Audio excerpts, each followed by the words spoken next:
तो hello juniors.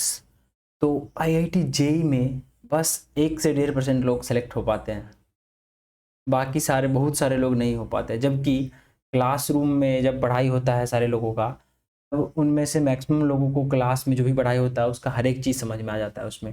तो क्या रीज़न है कि सारे लोगों का सिलेक्शन नहीं हो पाता है, ये बताओ। मतलब इतना सिलेक्शन रेशियो कम क्यों है?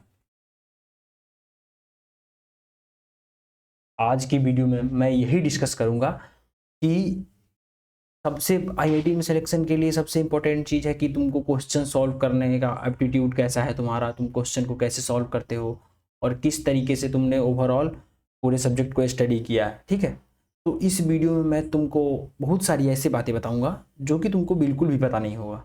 और देखो, अच्छा से पढ़ते बहुत सारे लोग और भी है, लेकिन उनका सिलेक्शन नहीं होता है। सिलेक्शन के लिए पढ़ाई एकदम सही डायरेक्शन में करना होता है। ठीक है, तो इस वीडियो में मैं तुमको यही बताऊंगा, तो प्लीज़ वीडियो के साथ तुम लास्ट तक बने रहो। ठीक है, तुमको मैं हर एक चीज़ बताऊंगा। ठीक है, तो देखो, तो सबसे पहले तुम्हारा एग्जाम्पल लेते हैं। चलो, तुम क्लास में गए। ठीक है, तुमको तुम्हारे टीचर ने कोई चैप्टर पढ़ाया। ठीक है, तुमने पढ़ा, तुमको एकदम हर चीज़ समझ में आ गया, एकदम हर चीज़ तुम समझ लिए। अब तुम उसके बाद तुम घर पे आते हो। ठीक है, अब तुम सारा क्वेश्चन सॉल्व करना स्टार्ट करते हो। ठीक है, तुमको क्लासरूम में हर एक चीज़ समझ में आ चुका है 100%, जो भी सर ने बोला। ठीक है, तो अब तुम सोच रहे हो कि मैं घर पे आऊँगा, हर एक क्वेश्चन सॉल्व कर लूँगा, मेरे से सारा क्वेश्चन बन जाएगा। लेकिन देखो, ये तुमको 100% समझ में आया, ये तुम्हारा टैलेंट नहीं था, ये सर का टैलेंट था। ठीक है, जो तुमको 100% समझ में आया। और वैसे भी थ्योरी में उतना कुछ हार्ड नहीं है जो कि तुमको समझ में नहीं आया। ठीक है, थ्योरी इतना कुछ हार्ड है ही नहीं जो कि समझ में नहीं है। असली है क्वेश्चन को सॉल्व करना कैसे, और क्वेश्चन को कैसे और कितना टाइम देना है, कैसे क्या करना है, हर एक चीज़ मैं तुम्हारे साथ डिस्कस करूंगा। तो प्लीज़ वीडियो के साथ लास्ट तक बने रहो। तुम एग्जाम कभी भी देने वाले हो, नो मैटर, तुम वीडियो के साथ बने रहो। ठीक है, तो तुम अब क्वेश्चन सॉल्व करना स्टार्ट करते हो। ठीक है, तुमने पहला क्वेश्चन बना लिया, दूसरा क्वेश्चन भी बना लिया, तीसरा क्वेश्चन भी बना लिया। ठीक है, चौथे पे तुम अटक गए, चौथा क्वेश्चन पे तुम अटक गए, ये तुमसे नहीं सॉल्व हुआ।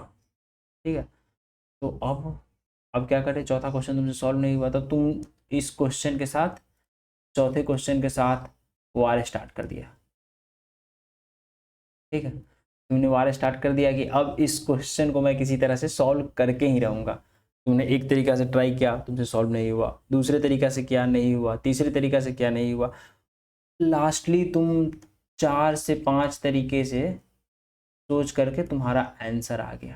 ठीक है, अब तुम बहुत खुश हो रहे हो, या मैंने पूरी दुनिया को जीत लिया, मैंने इस क्वेश्चन को सॉल्व कर दिया। लेकिन ये ये ये तुम्हारा सिलेक्शन नहीं कराएगा, इस चीज़ से तुम्हारा सिलेक्शन बिल्कुल भी नहीं होगा।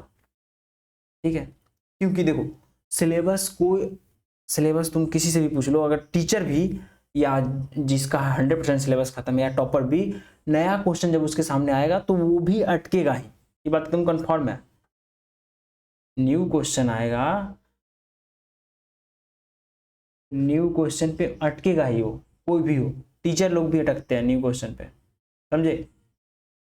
तो न्यू क्वेश्चन पे अटकेगा ही वो सारा का सारा, किसी से भी तुम पूछ लो। ठीक है, टीचर्स को भी मैंने अटकते देखा है अपने क्लास में। मैं कोई फुटपाथ वाले कोचिंग में नहीं पढ़ा हूँ, जो मैं अपने कोचिंग एलन का बात कर रहा हूँ। ठीक है, तो वहाँ पे भी लोग अटकते हैं, ऐसा नहीं कि हर एक क्वेश्चन सॉल्व हो जाता है। तो क्वेश्चन में अटकना कोई बड़ी बात नहीं है। तो ठीक है, अब ये सब चीज़ को भूल जाओ, अब मैं बताता हूँ तुमको क्या करना है। ठीक है, जैसे कि तुम देखो, सबसे पहला बात है कि किसी भी क्वेश्चन को तुम 5 से 8 मिनट दो। ठीक है, बने या ना बने, मैक्स टू मैक्स 10 मिनट, अगर वो बहुत ही ज़्यादा एडवांस लेवल का हो। ठीक है, उसके बाद तुम इस क्वेश्चन पे ज़्यादा दिमाग खराब मत करो और पूरा सोच करके अपना दिमाग को डिस्टर्ब मत करो। इसको इसको तुम अपने फ्रेंड के साथ डिस्कस करो। ठीक है, फ्रेंड के साथ तुम इस क्वेश्चन को डिस्कस करो। ठीक है, अगर फ्रेंड, मैं बता दे तो ठीक है, अगर फ्रेंड से भी ना हो पाए तो सर के साथ डिस्कस करो। ठीक है, सर बता देंगे। ठीक है, उसके बाद तुमको क्या करना है कि तुमको अपने कॉपी में, अब तुमको कॉपी एक बनाना होगा जिसमें तुमको लिस्ट बनाना होगा कि कौन कौन से क्वेश्चन तुमसे नहीं हुए। यही बहुत ज़रूरी चीज़ है। ठीक है, क्योंकि अगर जैसे कि मैंने पीछे एग्जांपल लिया था कि 4 से 5 क्वेश्चंस आप 4 से 5 तरीके से सॉल्व करके आप एक क्वेश्चन को सॉल्व कर रहे हो, ठीक है। तो 4 से 5 तरीके से सोच करके आप एक क्वेश्चन को सॉल्व कर रहे हो, तो अगर आपसे 2, 3 या 4 महीना बाद पूछा जाए इसी क्वेश्चन को, तो आपका 95% चांस है कि आप इस क्वेश्चन को पहला अटेम्प्ट में सही नहीं कर पाइएगा, ठीक है। यही मेन रीजन है जिसकी वजह से बहुत सारे जेईई एस्पिरेंट्स को फेलियर का सामना करना पड़ता है, ठीक है। तो तुमको लिस्ट बनाना ही होगा। तो देखो जैसे कि क्वेश्चन है, ठीक है, कोई एक क्वेश्चन है जो कि तुमसे नहीं बना है, ठीक है, वो उसको तुमने यहाँ लिख लिया, ठीक है। अब तुम क्या सोचे थे, ठीक है, उसको यहाँ पे लिख लेना, और सर ने या तुम्हारे फ्रेंड के साथ डिस्कस करने के बाद जो सही सॉल्यूशन है उसको लिख लेना, जो गलत सॉल्यूशन है उसको भी लिखना है, और सही सॉल्यूशन है उसको भी लिखना है, दोनों को लिखना है, ठीक है। और इस ऐसा कॉपी तुम बस तैयार करते जाओ, क्योंकि तुमको जब देखो जिस क्वेश्चन को तुम फर्स्ट अटेम्प्ट में ले रहे हो ना, तुम नहीं भी रिवीजन करोगे, थोड़ा मोड़ा बस तुमको चैप्टर के साथ टच में रहोगे, तो तुम एग्जाम में भी जो तुमसे फर्स्ट अटेम्प्ट में क्वेश्चन बन जा रहा है उसको तुम एग्जाम में भी कर ले जाओ। सॉरी ये क्या हो गया, हाँ, उसको तुम एग्जाम में भी कर ले जाओगे, ठीक है। तो इसीलिए जो क्वेश्चन तुमसे अटक रहे हैं तुम्हारे सिलेक्शन वही कराएंगे, उसी पे तुम्हारा सिलेक्शन डिपेंड करता है, तुम्हारे डाउट्स पे। जो क्वेश्चन तुमसे नहीं हो पाए उस क्वेश्चन के लिए तुमने क्या किया, ठीक है ना। हो गया।